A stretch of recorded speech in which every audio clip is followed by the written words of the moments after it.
All right, so let's get started. The topic today is captioning. All right, topics we are going to cover today: why the presentation, why captioning, conventions and guidelines for captioning, options for captioning, and resources. Those are the main things. Why the presentation? I am certainly not an expert on this topic. The reason why I wanted to do this topic, what's that? You're a TR expert in the week. Yes, exactly. The reason why I wanted to do the topic is because, for one thing, I wanted to make sure that I increased my knowledge on the topic. And there have been so many changes to what's available and how things can happen on captioning that I thought it was a good time to pull together that information. And the resources that I pulled together will be available for everybody to have. And YouTube has really made some good strides to make it much easier for captioning, so I'll be going over that. So, why should we provide closed captioning? Well, just to go over the legalities, from the revised ADA requirements for effective communication, there's some language here. I'm going to read through it. There's a lot here, but I've kind of highlighted the main parts. Covered entities are required to provide aids and services unless doing so would result in an undue burden, which is defined as significant difficulty or expense. If a particular aid or service would result in an undue burden, the entity must provide another effective aid or service, if possible, that would not result in an undue burden. And it further goes on, determining what constitutes an undue burden will vary from entity to entity and sometimes from one year to the next. The impact of changing economic conditions on the resources available to any entity may also be taken into consideration in making this determination. And I have one more slide on that, and then I'll make my point here. An entity should take into consideration the cost of the particular aid or service in light of all resources available to fund the program, service, or activity, and the effect on other expenses or operations. The decision that a particular aid or service would result in an undue burden must be made by a high-level official, no lower than a department head, and must include a written statement of the reasons for reaching that conclusion. So this document actually has much more than that, kind of defining some other things about how to do it, or the requirements for it. But the reason why I point out this stuff is that there are some rules as far as the fact that we should be doing this. There are some limitations as far as understanding that there are some burdens for providing this type of service, and things have changed as far as going back up, looking at the economic conditions for providing the services. And as I mentioned, YouTube has provided a lot more resources to make it easier. So you do have to periodically look at what is available and the time and cost it's going to take to provide services such as closed captioning, where 2 years ago it would have taken a lot more time and expense to do this kind of service. Now it costs much less time and money to do it. Also, a reason for doing closed captioning is metadata. Captions not only make your videos accessible to a wider audience, they also act as additional metadata that help your videos show up in more places on YouTube. That's something people don't really think about. Yeah? So is it like something indexed by Google, or is it just if you were searching within YouTube? I believe that it's indexed by Google. Google, is always indexing everything. Yeah. And so it's going to be indexing the captioning, I believe, as well. I don't know that for sure, but I believe that in the way I understand Google to work. Okay, quality captioning is going to be accurate,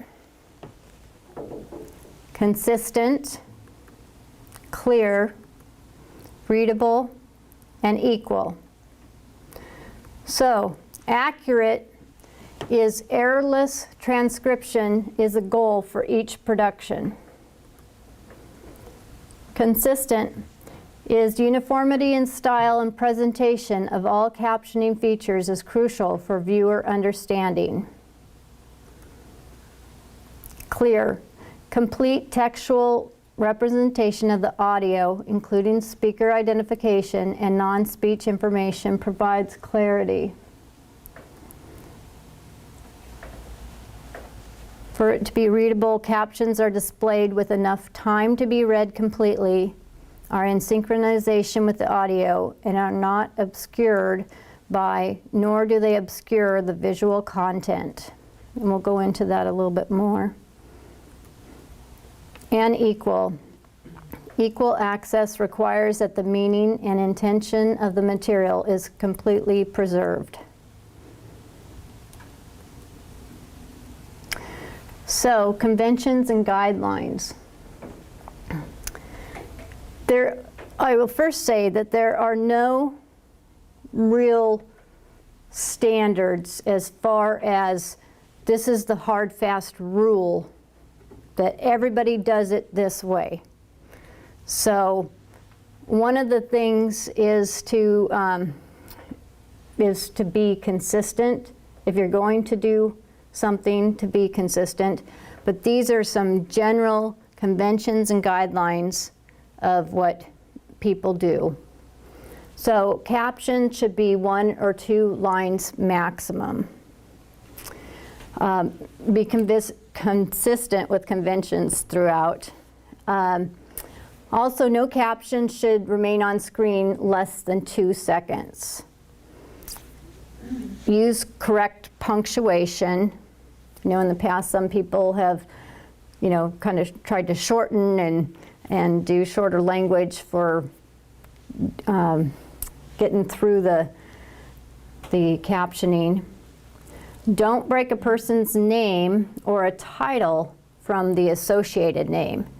So this is actually an abbreviated list of kind of things to think about, and the resources that I give you are where I got this information that goes into a lot more detail on these. But I just thought these are kind of key things that we might want to think about. Also, don't end a sentence and start a new one on the same line. You're going to want to identify sound effects and items happening off screen in brackets. Identify background music by notes and lyrics with the music icon and the last line of music with the 2 of the music icons. Identify on-screen speaker with captions under the speaker and the speaker name in parentheses and on a separate line from the actual text of their captioned text. Speaker identification should be lowercase unless using proper name. For example, male narrator versus Tom as their name. Okay, options for captioning. If you're going to upload a video to YouTube and then do the captioning for it, you would have an account, or TRI has an account for uploading the videos to it. And then you're in Video Manager, and from there you would go in and go into editing and do your subtitles and closed captioning from that place. There are different methods that you can do that come up in YouTube. Uploading a file is one way that you can do that. So if you actually have a transcript, you can upload a file. I'm going to go into that. We at NCDB, for longer videos, we outsource it, and we go to Captioning, and they show here what their process is, if you're interested in that. They are $150 an hour, but it's a 1 minute minimum. So, you know, if you're talking a 7-minute video, that's like what, $12.50, something like that. So it's not really all that expensive when you think about really what they're doing, and so it's not like they get you with, you know, you have to do we're going to charge you a half an hour minimum or something like that. So it really is quite nice. We've been really happy with their service. We provide them with the login credentials to our YouTube account and the video information, and they actually go in and then they actually upload the file right to the video now. We didn't used to do it that way, but we do it now. Robin, when you say it's $150 an hour, is it an hour of video or an hour of their time?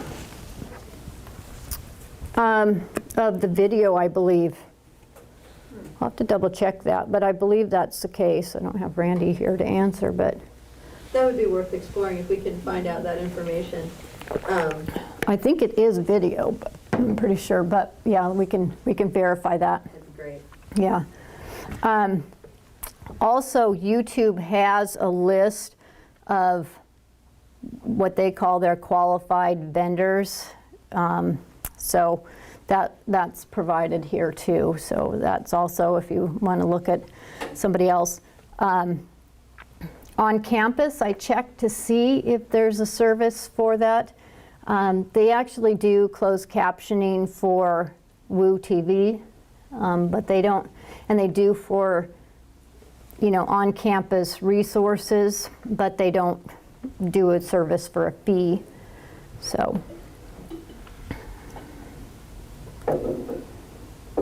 Another option is to type or paste a full transcript of the video, and subtitle timings will be set automatically. Also, I don't have this in my list, but YouTube actually, for almost every video that you upload now, they automatically try to caption it. If it has pretty clear language, it will try to caption it.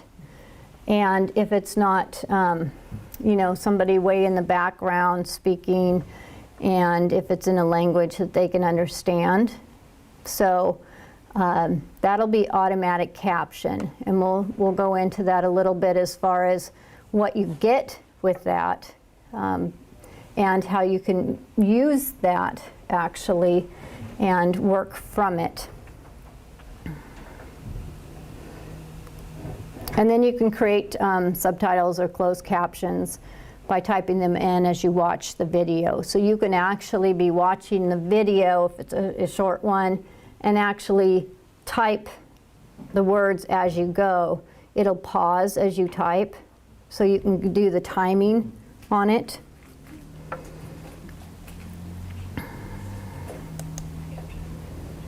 Okay, there's my resources there.